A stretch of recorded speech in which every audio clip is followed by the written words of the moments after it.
What do you mean there's a prescription for touching grass? This is the Earth Day Party Podcast with Shannon Burns and Sarah Christie. Get in, bestie. We're going to clean up the planet. Hey, I'm Shannon. And I'm Sarah. And welcome to our Earth Day Party, where we dive into conversations with so many different experts about the planet, sustainability, and what we can do to make a difference. Shannon, do you think you're spending enough time outdoors? Absolutely not. No. No. It's been winter lately, so I think that really cuts into my time outdoors, but I always feel like I could be spending more time, especially because I recently got a walking pad, so any walking I've been doing has been while also watching TV. What's a walking pad? It's like a treadmill, but it's smaller and it's just for walking. No. Yeah, trying to get my steps in. Do you like it? I love it, but it does prevent me from spending more time outdoors. And I feel like we can all agree that most of us should spend more time outdoors. What do you think? Yeah, I think hard to, if you have an office job especially, hard to say there's not more time you wish you were spending outdoors. Especially like Monday to Friday where you are working, you're looking out the window going, oh, that looks nice. Totally. There's some days where I finally leave the house and I realize that I haven't been outside that entire day. And I'm like, oh, I should have been out here so much sooner. The weather's so lovely. But I didn't know that you could get a prescription for spending time in nature. That is a totally new concept to me. Well, and what a good incentive to get outside too. I mean, if your doctor is recommending it, you should probably listen, right? Oh, absolutely. And even if you aren't prescribed it as well, I feel like we all know just how good it can be for our health. But that's what this conversation that we have with Dr. Andrew Day really gets into, just how important it is for us as humans to be outside in nature and to breathe in fresh air and just soak in the things around us and also get off our phones a little bit, which I have a problem with. So Dr. Andrew Day is a chief executive officer of the BC PaRx Foundation, and he talks to us about a program that they launched in BC that did so well. It's now national and involves getting a written prescription for time spent in nature. Just a heads up, we do talk a lot about mental health in this episode, so just a trigger warning here, there are some mentions of some serious mental health topics in this conversation. Yeah. All right, let's get into our conversation with Dr. Andrew Day. Can you tell us how just like this whole idea of the PaRx program, how did it originate and how does it work? I've always believed that fundamentally nature is about our health, right? And so when you try to convince people, oh, we should protect this land or this area, often it's about, say, wildlife, or it's about kind of fairly abstract things like, ecosystem service, all these words, right? But really it just comes down to like, this is about us and our health, our mental health, our physical health, our, everything that we need to survive, clean air, water, all these things come down to how we feel every day when we wake up. Do we wake up feeling energized and great, or are we kind of like weighed down and feeling, heavy and sick and, distracted by pain?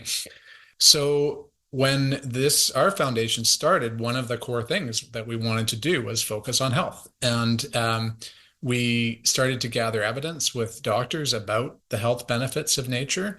And we just found more and more, hard science saying, actually, there's a whole bunch of ways that nature makes us feel better. And it's not just a concept, it's, real chemical processes and real processes in our body. And then we've met Melissa Lem, Dr. Lem, who's a physician who's very passionate about this. And she really helped us, again, gathering that evidence and growing the portfolio of this program. And we've been able to spread it all across the country. Yeah, that's so cool. How does it go from, being that idea to actually having it in motion and prescribing people nature? Well, a lot of it was, again, just the evidence base, because physicians and healthcare professionals aren't going to prescribe something that isn't, valid. So we gathered the evidence base. We then socialized the concept, again, through Dr. Lem, through Jenny McCaffrey, who works with us, and others, just going to different meetings and conferences and talking about it more. But I think the coolest thing about this was that we launched it in BC with physicians and groups in BC, and then worked with physicians associations, healthcare professional associations across in each province. And they really, like through the local volunteers who were really passionate about this, they helped bring it to life in their province. And all of this is like, it's volunteer driven.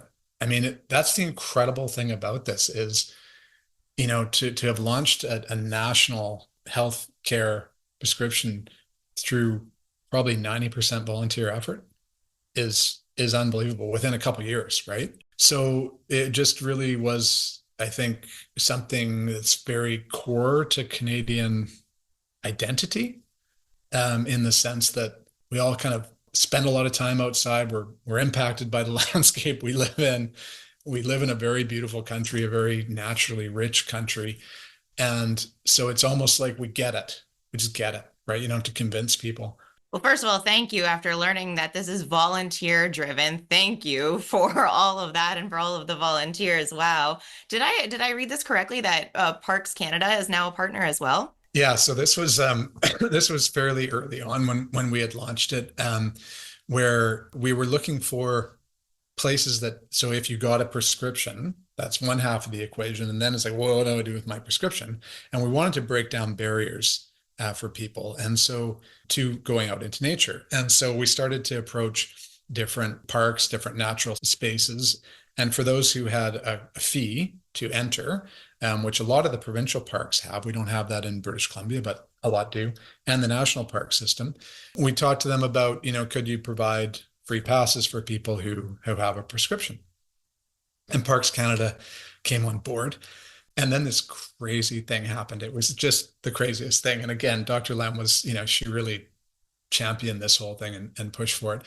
But the iconography of the PaRx Canada brand internationally, combined with this really cool new idea of that you could prescribe time in nature, came together in the most, shareable Instagram post you can imagine, which is like doctors in Canada can now prescribe national parks. And it was a stunning photo of like Banff or something, right?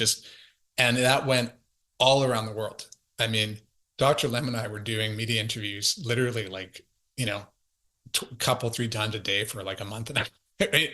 Australian Broadcasting Corporation. It was on like a German game show. Like it was crazy.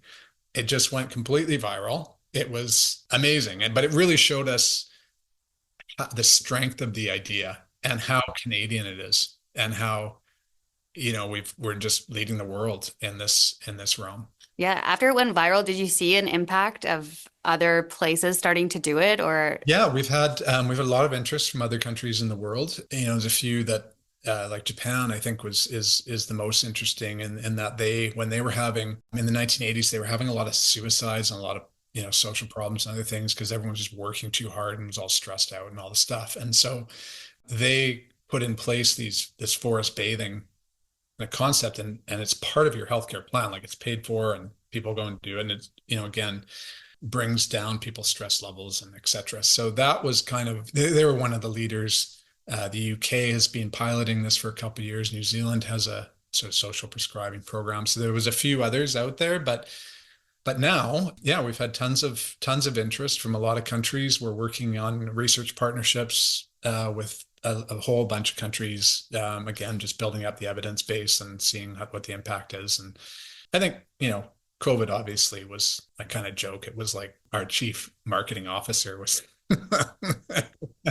because everyone got it. Like, it's like, oh my God, if I'm stuck in my place and I'm looking at my screen all the time, like I don't feel good. And then when I go outside, I feel great, and that just, we could never, you can never convince people with words. They got to feel it, right? And people felt it. I believe the trend was a stupid walk for my stupid mental health. That's what it was during COVID. But you bring up a great point because this is a very well-rounded buffet of benefits of spending time in nature, and you can see that from looking at your website. Can you talk to us about some of those mental health benefits and how they're connected to also taking care of our earth? One of the things that's been really fascinating to me is things like when you walk in a forest, there's so many things that are happening. So just take your eyes, for example. We've had a lot of ophthalmologists who have phoned and said, look, kids now, adults too, but kids particularly, are spending so much time looking at something that's, a foot away from their face for hours a day. Their eyes are deteriorating. Whereas when you go in nature, you're seeing multiple distances, you're seeing shades, you're seeing contrast. You're seeing all kinds of complexity that really, strengthens your eyes. And that's just like one example. You're also, when you're in a forest, the trees are emitting chemical compounds that help build immunity. So I don't know if you're familiar with all the stuff about trees kind of talking to one another now, and the networks of trees, but they're communicating with one another. They're sending out these chemical compounds that boost their own immunity and communicate to others that there may be a threat. Well, you're bathing in those chemical compounds. They're landing on your skin, you're breathing them in, etc.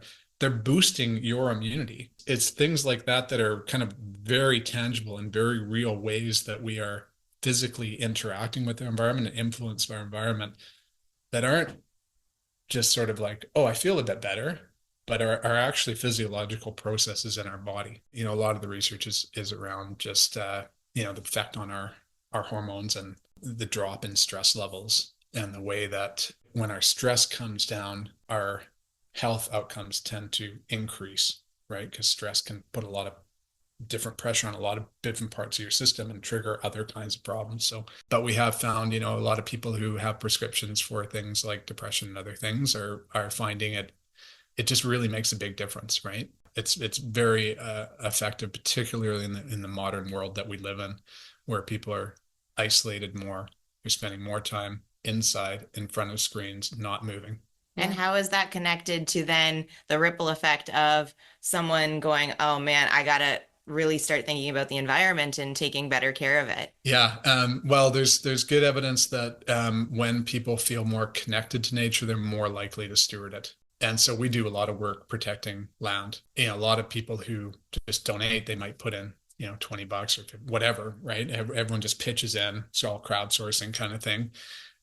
These are people who understand now more intimately, like more, really at a visceral level of themselves, that helping protect this is now a place that they can go and walk, they can go and sit, they can take their kids, whatever, they can build family memories around. So that's part of it. The other part of it is, part of the experience of going out is just actually slowing down a little bit and looking at the sky, looking at, stop and smell the flowers, right? Like, it sounds kind of trite or whatever, but it's just amazing when you slow down and you look at, you just look at what's moving. Or you listen to, what's the furthest sound away I can hear? What's the closest sound I can hear? How it just brings you so deeply into the present moment. And that whole feeling of being connected in the present moment gives you a sense of calmness, a sense of being in control, a sense of feeling relaxed in the world rather than kind of distracted and stressed out. And that is rarer and rarer these days to feel that feeling, right? And it just comes from noticing what's around us, and nature is full of incredible beauty and detail and surprises when we stop and we look closely. So as a patient, how can I begin having these conversations with my physician, family doctor, or maybe I don't have a family doctor? Is this something I can go to the clinic for? And just, if I'm hearing this and going, wow, I think I could benefit from this, how should I start that conversation? Really, it's, I've heard about this. How can this be part of my healthcare plan? Nobody's saying that, you're going to, if your arm's dangling half off, you should go walk in the park, right? Or whatever, right? It's really, it's building it in as part of your healthcare plan. And if your doctor or physician is, aware of the benefits and stuff, then they can be helpful. If they're not, then, you can do research yourself. But I think the more people that ask their physicians, the more physicians will learn more about it and incorporate it in. If you don't have a physician, which I know a lot of Canadians, have that challenge these days, again, we have some resources on our site, but trying to find other kinds of professionals out there, nurses often, or other people who can help are great. Counselors, psychologists, different kinds of healthcare professionals can also help you build it into your plan. Nice. How's the feedback been from people who have gotten this prescription?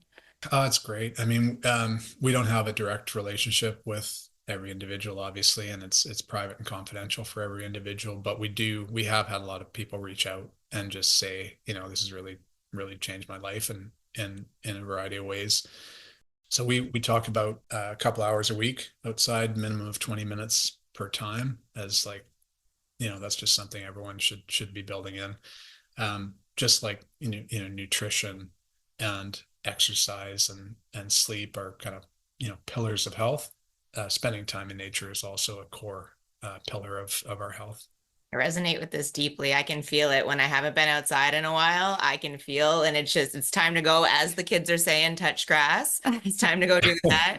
Before we let you go, for someone whose go-to isn't, spending time in nature, maybe their go-to is playing a video game or something not nature related, but they want it to be. What would your starter advice, your introduction into integrating more nature into your day-to-day? These things are kind of habits, right? And there's a whole bunch of research out there about how you form habits and build them in. But, often it's just anchor it to something you're already doing. If you're going to school, if you're going to the store, if you're going to see a friend or whatever, right? Like, just do that and then just take a little detour, right, on your way into a green space or whatever. Or when you go past a garden, stop and like when it's raining, stop, and instead of hunching over, look up at the rain, feel the rain on your face, feel where you are, like be where you are, right? And it once you kind of start getting into that habit of slowing down a little bit, stopping and stuff, then you'll naturally kind of want more of it. The other thing to do would be just, join a hikers club or a walkers club or something like that, right? Then you get the social part of it too. You're meeting some fun people and having a good time out there or whatever. It's a great way of, if you work, instead of having a meeting, like go do a walk and talk, right? Just do the thing you like doing, but do it outside. So just try to make it easy, make it accessible. Anything you can do makes a difference. Thank you so much for sharing your time. And thank you so much for quite literally sharing so much of your time with this entire program.